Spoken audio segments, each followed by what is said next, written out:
Hello दोस्तों, आज के इस वीडियो में हम लोग बात करने वाले हैं यहाँ पे इतिहास यानी हिस्ट्री का क्लास 12 का चैप्टर 1 जिसका नाम है ईंट मनके तथा अस्थियाँ। क्या चीज़? ईंट मनके तथा अस्थियाँ, जिसको हम लोग हड़प्पा सभ्यता के नाम से भी जानते हैं। इस चैप्टर के बारे में हम लोग अच्छे से डिटेल में पढ़ने वाले हैं।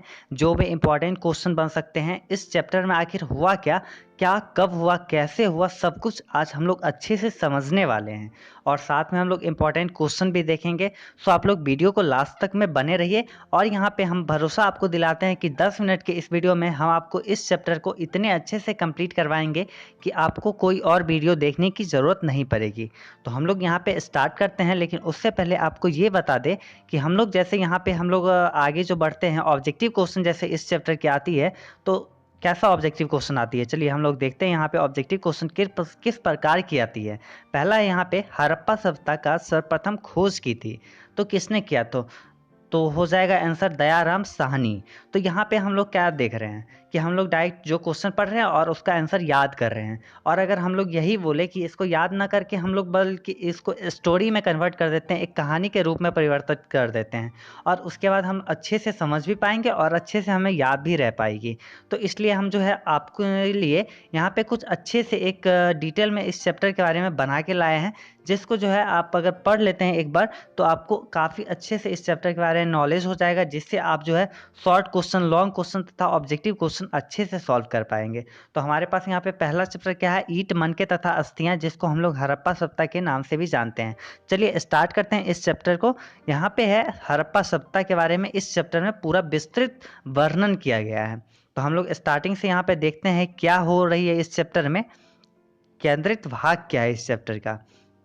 तो यहाँ पे जो है चैप्टर में हड़प्पा सभ्यता के बारे में बोला गया है।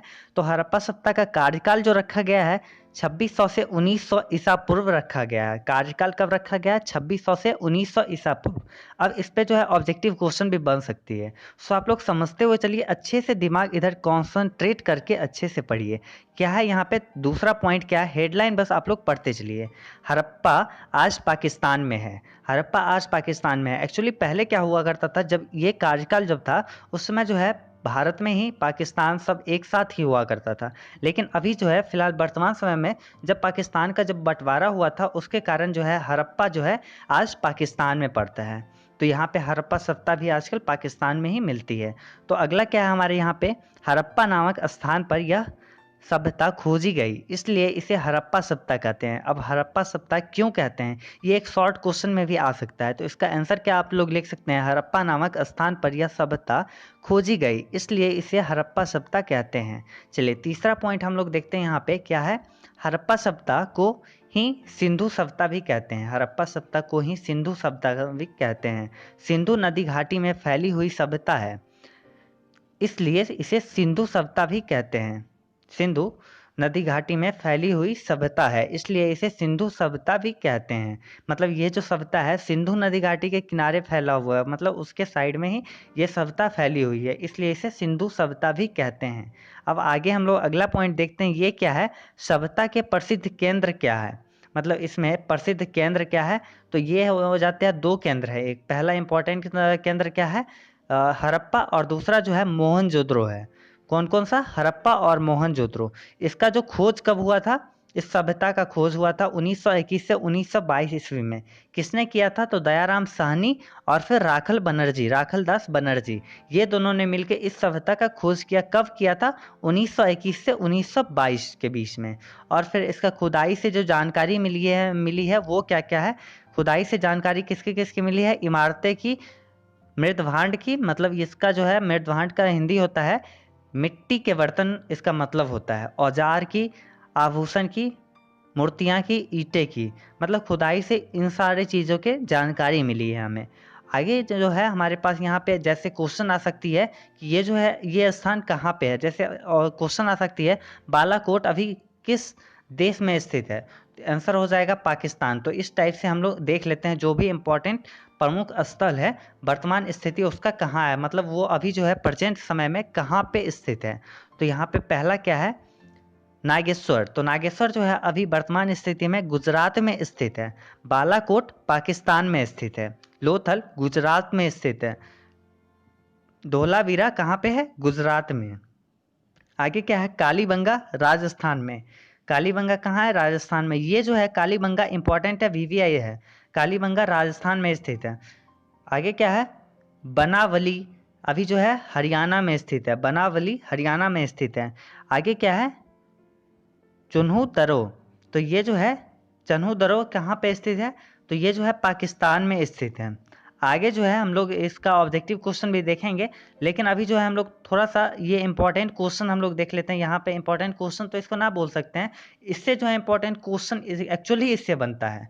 तो यहाँ पे हम महत्वपूर्ण पॉइंट आपके लिए लिख के आए हैं, कुछ महत्वपूर्ण बिंदु आपके लिए लिख के आए हैं, जो कि अगर आप टोटल 10 पॉइंट है, अगर आप लोग पढ़ लेते हैं तो इससे जो है काफ़ी आपको ऑब्जेक्टिव क्वेश्चन बनाने में मदद मिलेगी। तो हमारे पास यहाँ पे पहला जो है ये क्या है, मोहनजोदड़ो सिंधु नदी के किनारे बसा हुआ था। कहाँ पे, मोहनजोदड़ो जो है सिंधु नदी के किनारे बसा हुआ था।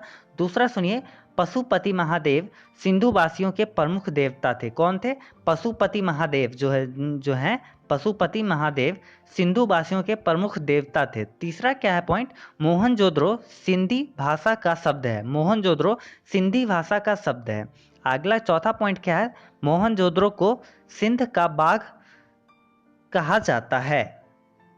मोहनजोदड़ो को सिंध का बाघ कहा जाता है। पांचवा पॉइंट क्या है, हड़प्पा सभ्यता कांस्य युग की सभ्यता है। कांस्य युग की सभ्यता है।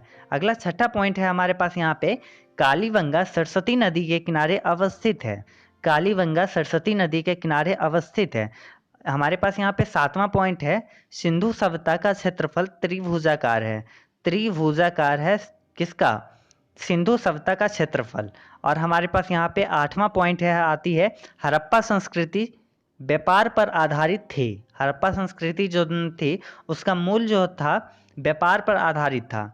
अगला जो है 9 नंबर पॉइंट है हमारे पास यहाँ पे आती है, हड़प्पा रावी नदी के किनारे अवस्थित है। अभी जो है प्रेजेंट समय में हड़प्पा रावी नदी के किनारे अवस्थित है। अगला 10 नंबर पॉइंट है हमारे पास यहाँ पे, हड़प्पा मोहनजोदड़ो ये दोनों जो है सिंधु घाटी की जुड़वा राजधानी थी।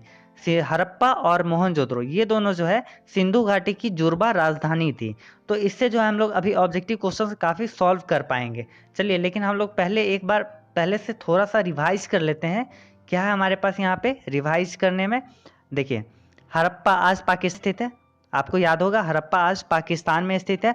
हड़प्पा नामक स्थान पे यह सभ्यता खोजी गई, इसलिए इसे हड़प्पा सभ्यता कहते हैं, ये तो पता ही होगा। फिर आगे क्या है, हड़प्पा सभ्यता को ही सिंधु सभ्यता भी कहते हैं। अगला क्या है, सिंधु नदी घाटी में फैली हुई सभ्यता है, इसलिए इसे सिंधु सभ्यता भी कहते हैं। सभ्यता के प्रसिद्ध केंद्र हैं हड़प्पा और मोहनजोदड़ो।